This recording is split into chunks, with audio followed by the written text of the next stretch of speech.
काम गर्दा एकदमै रमाइलो भइरहेछ। पहिला हामीले बाहिर देखिन्थ्यो, एउटा ढुङ्गा मात्रै भए पनि उचालेर एक बोरा माटो मात्रै भए पनि अलिकति सहयोग गर्न पाएदेखि अनि पछि ठुलै निर्माण भइसकेपछि पनि हाम्रो मनमा शान्ति मिलोस् कि त्यो ठाउँमा पनि मैले एउटा ढुङ्गा भए पनि उचालेको छु। मनमा यति खुसी लागेको छ कि सायदै यस्तो कामहरू गर्न पाउँदा। DigiLink, get connected, stay connected.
काम गर्दा एकदमै रमाइलो भइरहेछ।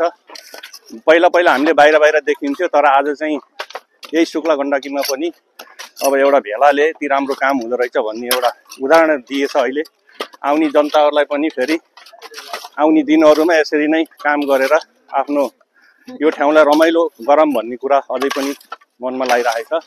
हामीले पनि ठुलै काम गर्न नसकिने एउटा ढुङ्गा मात्रै भए पनि उचालेर एक बोरा माटो मात्रै भए पनि अलिकति सहयोग गर्न पाएदेखि अनि पछि ठुलै निर्माण भइसकेपछि पनि हाम्रो मनमा शान्ति मिलोस् कि त्यो ठाउँमा पनि मैले एउटा ढुङ्गा भए पनि उचालेको छु भन्ने आफ्नो मनलाई पनि शान्ति हुने र आफ्नो नजिक भएको ठाउँलाई अलिकति पर्यटन मार्ग बनाउन सकियो भने पछि हाम्रो यो ठाउँको पनि विकास हुन्छ र हाम्रो मनलाई पनि शान्ति मिल्छ भन्ने उद्देश्यले हामी सबै समाजहरू मिलेर श्रमदानको लागि मनमा यति खुसी लागेको छ कि सायदै यस्तो कामहरू गर्न पाउँदा झन् अरू खुसी लाग्छ र खुसीको सीमा नै छैन कि।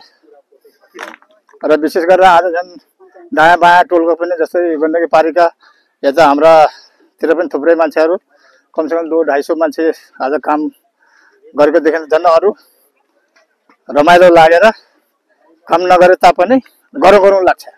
श्रमको हिसाबले जसको मन स्वच्छ हुन्छ त्यसले चाहिँ श्रमको लागि अगाडि बढेर चढेर काम गर्छ, मलाई यस्तो लाग्छ। यहाँ चाहिँ गौतम बुद्धको एउटा स्थानीय मूर्ति बनाउने भन्ने कारणले गर्दा चाहिँ यहाँ चाहिँ नि त्यसको लागि यहाँ श्रमदाता गर्न लागिपुगेको छौँ हामी चाहिँ लाफा क्लबबाट। त्यस कारणले म पनि यहाँ सहिद छु भनौँ न।